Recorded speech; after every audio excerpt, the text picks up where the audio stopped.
अपना नाम बताइए। मेरा नाम उर्सुला है, मैं दिल्ली यूनिवर्सिटी की एक स्टूडेंट हूँ और मैं स्टूडेंट फेडरेशन ऑफ इंडिया से हूँ।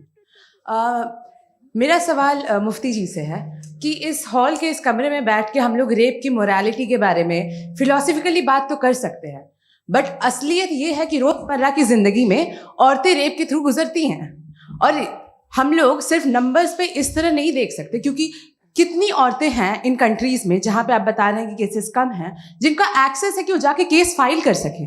कितनी औरतें हैं जो जिनको काम करने की आज़ादी है उन कंट्रीज़ में। यूरोप में ये आज़ादी आ गई, यूरोप में ये रूल्स आ गए, तो हम आज उसके बारे में बात कर पा रहे हैं। जी जवाब। आपने ये कहा कि कमरे में बंद होकर हम लोग इस पर फिलोसफिकली बात कर सकते हैं, लेकिन हकीकत में क्या हो रहा है, वो ग्राउंड लेवल पे क्या हो रहा है जो बहुत गलत हो रहा है, और वो सफ़र कर रही हैं। आई एग्री, बहुत गलत हो रहा है, और जो गलत हो रहा है उसको हमें रोकना है। और क्यों रोकना है, वो गलत क्यों है, हमारे पास इसका ऑब्जेक्टिव फाउंडेशन है, इनके पास उसका ऑब्जेक्टिव फाउंडेशन नहीं है। मैं ये कहना चाह रहा हूँ कि जहाँ पे भी जुल्म हो रहा है, जहाँ पे भी औरत पे जुल्म हो रहा है, या उसकी इज्जत लूटी जा रही है, या उसे तकलीफ पहुँचाई जा रही है, और सिर्फ औरत नहीं, किसी इंसान के ऊपर भी जुल्म हो रहा है, तो उसके खिलाफ खड़ा होना, ये मोरालिटी हमारे पास गॉड के पास से आई है। वरना जावेद साहब तो कह रहे हैं कि जो है मेजॉरिटी डिसाइड करेगी, तो मेजॉरिटी तो कभी भी बदल सकती है। क्या आप हाँ। ये थोड़ी सी आपको गलतफहमी है। मैं अगर मेरे जुमले से ये मदनत निकला या मैंने कहा, तो ये जुमला मैं वापस लेता हूँ। ये मेरा मतलब ही नहीं था कि मेजॉरिटी डिसाइड करेगी। मेजॉरिटी डिसाइड करे तो दुनिया में बड़ी, वैसे आपने कहा था ये जुमला। अच्छा हो सकता है, मैं मान रहा हूँ, बाद में रिकैप कर लेंगे। अरे एक सेकंड, मैं अपनी एक्सप्लेनेशन देता हूँ। मुनासिब बात यह है कि हम सब के सब दिल में जानते हैं कि क्या अच्छा है क्या बुरा है, हमें पता है अच्छी तरह से। जो लोग बुरे काम करते हैं उन्हें भी मालूम अच्छा क्या। यही तो सवाल था हजरत कि फिर ये मोरालिटी आई कहाँ से? Cross examination. हाँ जी, हाँ। मोरालिटी साथ रहने की डिजायर से आई, यानी साथ रहकर जो कुछ कह दे, जो कुछ कर दे, वो हो जाएगा। नहीं तो आप कायदे से रही कर सकते हैं जब तक लोगों में मोरालिटी हो, वरना आप क्यास हो जाएगा। ये आपको कैसे पता? जी हमने देखा ना, जहाँ मोरालिटी का क्यास हो गया, हम देखते हैं। कहाँ पे देख भाई?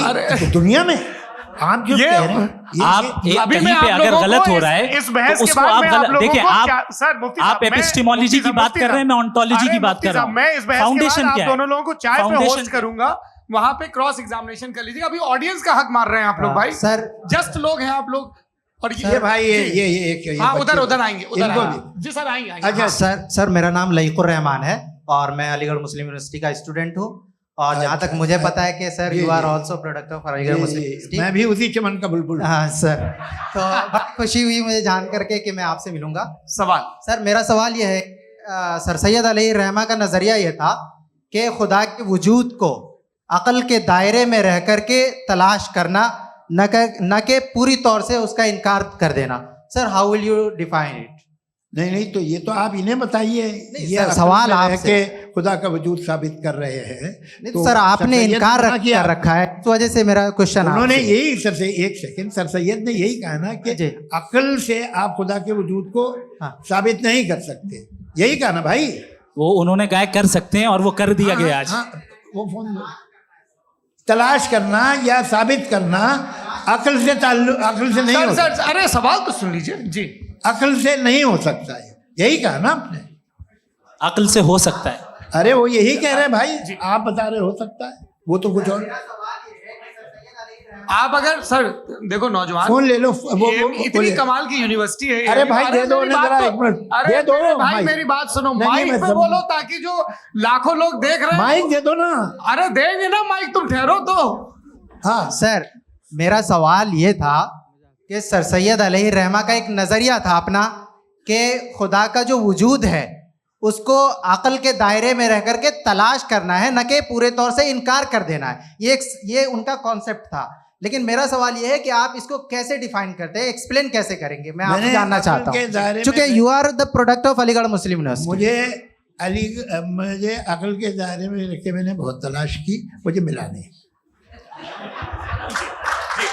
हाँ ये इधर वो चश्मा लगाए जो, हाँ उनको दे दिया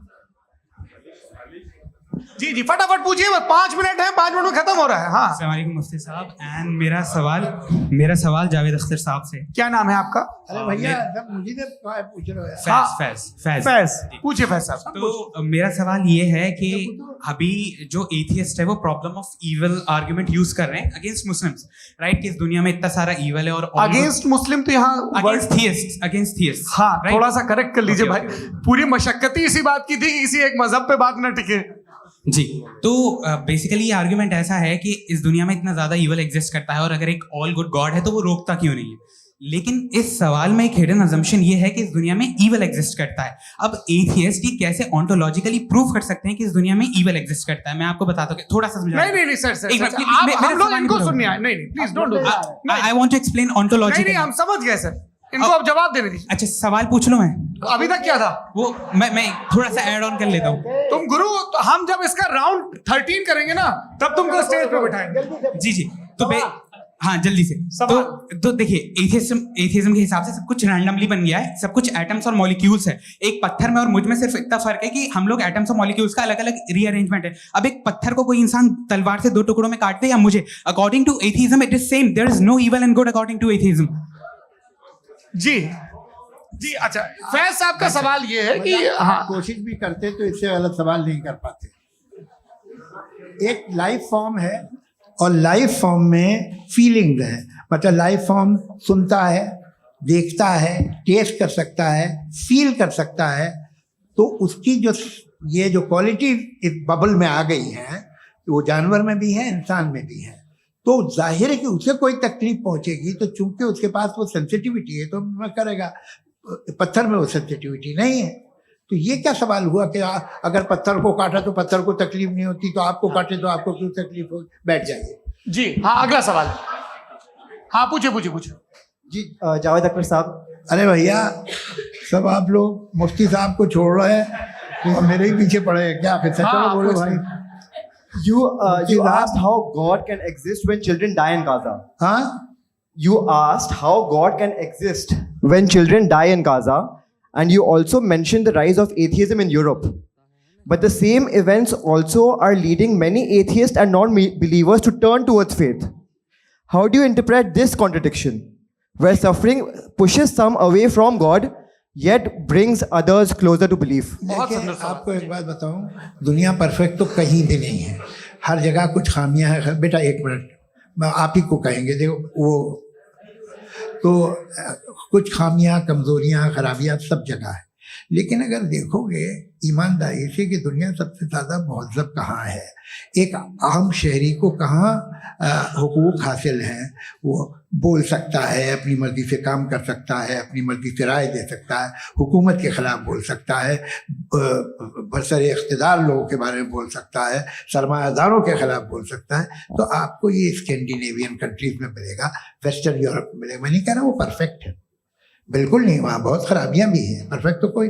लेकिन जिन जिन मुल्कों में, लैटिन अमेरिका देखो, गल्फ देखो, वहाँ पर आपको ये ज़रूर है कि रेप नहीं होते होंगे। रेप की ज़रूरत क्या है भाई? उसको तो ख़रीद लो, घर में रखो, सड़क पर रेप करने की क्या ज़रूरत है?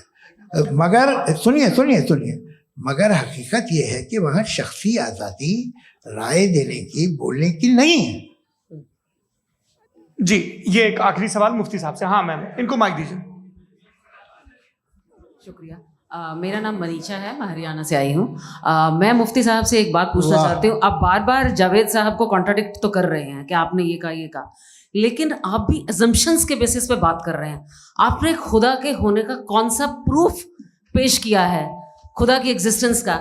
अब इस सवाल को अलग रहने दीजिए, कौन एथीस्ट है कौन नहीं है। और दूसरी बात जो आपने एक छोटी सी कही थी कि ये फ्री विल का इस्तेमाल करता है इंसान अपनी, लेकिन उस फ्री विल का इस्तेमाल में मतलब खुदा ने ये दे दी सबको ये इजाज़त कि वो कितना घिनौनापन और कितनी ज़्यादा ख़राब से ख़राब तरीके इस्तेमाल कर सकते हैं। जवाब सुनते जी। आप फ्री विल को मानती है ना, या आप कहती है कि फ्री विल नहीं है ना? मानती है ना? तो अब आपके पास इसका कोई एक्सप्लेनेशन नहीं है कि अगर एक इंसान उस फ्री विल का इस्तेमाल करके गलत काम कर रहा है और बच के अच्छी जिंदगी गुजार के निकल जा रहा है, उसका कोई रिकम्पेंस नहीं है। हमारे वर्ल्ड व्यू में जो इंसान गलत काम कर रहा है उसको भी रिकॉम्पेंस यानी उसका बुरा बदला मिलना है, और जो सही काम कर रहा है उसको सही बदला मिलना है। लिहाजा जो फ्री विल है वो इस तरीके से है कि एक लिमिटेड टाइम तक खुदा ने मोहलत दी है। ऐसा नहीं कि छूट दे दी, जो करना है करते रहो हमेशा। वक्त आएगा जब एग्जाम का टाइम खत्म होगा तब रिजल्ट आएगा, दौरान एग्जाम जबरदस्ती आपको नहीं बताया जाएगा। जी।